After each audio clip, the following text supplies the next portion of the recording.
السلام علیکم محترم ناظرین کرام، میں آپ کو خوش آمدید کہتا ہوں اپنے چینل پہ۔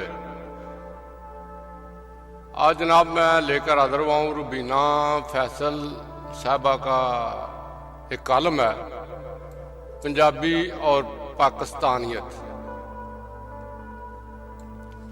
پاکستان کی قومی زبان اردو ہے اور چاروں صوبوں کی اپنی اپنی ایک زبان بھی ہے، بلوچی، سندھی، پشتو اور پنجابی۔ اردو مٹھی بھر مہاجروں کی زبان تھی، لیکن چونکہ انگریز نے صورتحال کچھ ایسی پیدا کر دی تھی کہ ہندی ہندو کے ساتھ رتھی کر دی گئی اور اردو مسلمان کے ساتھ، اس لیے اردو کو اسلامی ملک کی زبان قرار دینا کچھ ایسا انہونا فیصلہ بھی نہیں تھا اور کچھ ایسا ستم بھی نہیں تھا، مگر پاکستان بنتے ہی بنگالیوں نے شور مچا دیا کہ کہا کہ ملک کے 60% لوگ بنگالی بولتے ہیں، لہذا اسے قومی زبان قرار دیا جائے۔ اس پر بہت واویلا کیا۔ حیرت ہے یہی شور اگر تقسیم پاکستان کے بعد سب سے بڑی آبادی والا صوبہ پنجاب بھی مچا دیتا تو کیا نرالا کام کرتا۔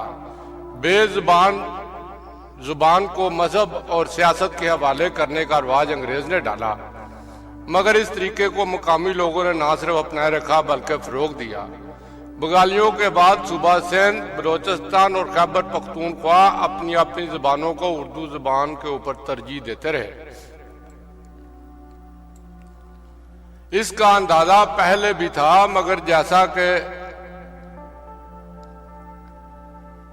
پچھلے کالم میں بھی لکھا کہ کینیڈا پاکستان کی نمائندگی خیبر پختونخوا کی نہیں کرنے والی سرکاری افسر کو پشتو میں وہاں تقریر کرتے سنا، جہاں سینکڑوں کے مجمع میں 2 اور لوگ پشتو جانتے تھے، تو پہلی دفعہ احساس ہوا کہ سرکاری افسران کی تو بات چھوڑیے، عام پنجابیوں نے اپنی پنجابیت حتیٰ کہ اپنی ماں بولی بھی سب پاکستانیت پر وار دیا ہے۔ اس ہجوم میں 2 پشتو 4 اردو سپیکنگ ہوں گے، باقی سب لوگ پنجابی تھے، مگر کسی نے احساس کمتری کا شکار ہوئے بغیر ایک پورے ملک کی رابطہ کی زبان اردو کو اظہار بنایا۔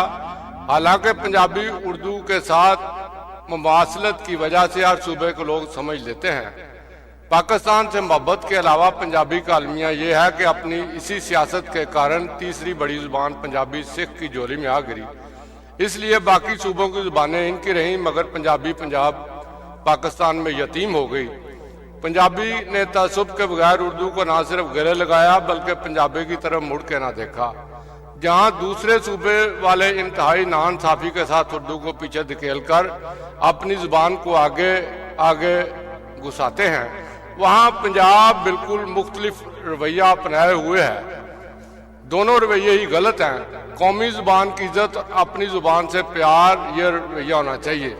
پنجاب نے اپنی تاریخ بھی پاکستانیت کے حوالے کر دیا۔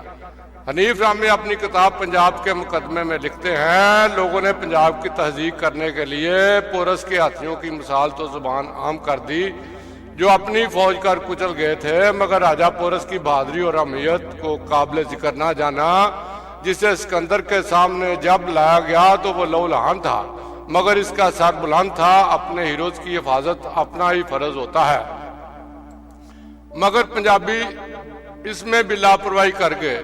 آج تک برے صغیر میں حملہ آوروں کو راستہ دینے کا تانا سہتے رہتے ہیں، مگر آج تک کسی پنجابی کو یہ نہیں بتایا گیا کہ پوری دنیا فتح کرنے والا سکندر اعظم پنجاب میں آ کر مار کھا گیا تھا اور اس کی ہلاکت بھی ایک پنجابی کے ہاتھوں ہوئی تھی۔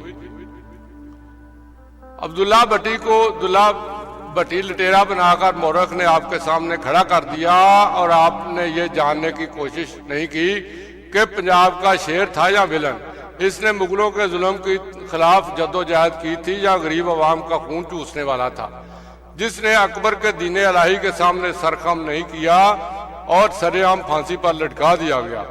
ساہیوال کے رائے احمد کھر نے انگریزوں کے ظلم و ستم کے خلاف آواز اٹھائی اور پنجاب کو انگریز کا وفادار کہنے والے طریق کو کیسے بدل سکتے ہیں،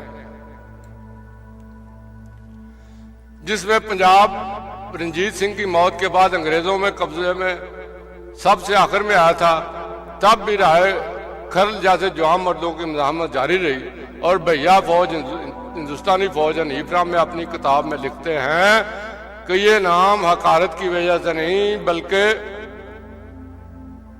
ایک یہی فوج تھی اس وقت اس لیے استعمال کیا گیا۔ نظام لوہار پنجاب کی زمین کا ہی سپوت ہے جس نے اپنی ماں اور بہن اور مظلوموں پر انگریز کے ظلم کے بعد انگریز پولیس سے اعلان جنگ کر دیا، جس کے بے ہوش جسم پر 48 گھنٹے گولیاں چلانے کے بعد پولیس نے نماز جنازہ پڑھنے پر 2 روپے ٹیکس لگا دیا تھا اور 35,000 ٹیکس اکٹھا کیا۔ اگر اس کی قبر پر پڑنے والے پھولوں پر ٹیکس لگتا تو نہ جانے کتنے ہزار اکٹھے ہو جاتے۔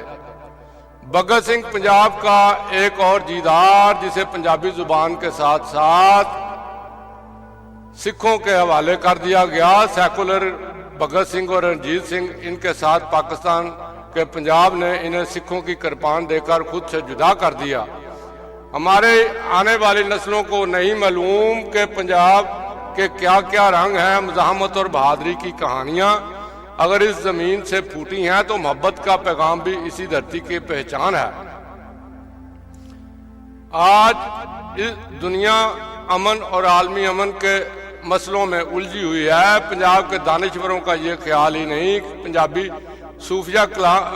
صوفیانہ کلام کو اگر دنیا تک ٹھیک طریقے سے پہنچا دیا جائے تو ساری دنیا امن کے پیروکار چت ہو جائیں گے۔ بابا بلے شاہ، سلطان باؤ، وارث شاہ، خواجہ فرید، ان کے کلام کا وارث کون ہے؟ حضرت داتا گانج بخش، بہاؤالدین ذکریہ ملتانی، حضرت گانج بخش،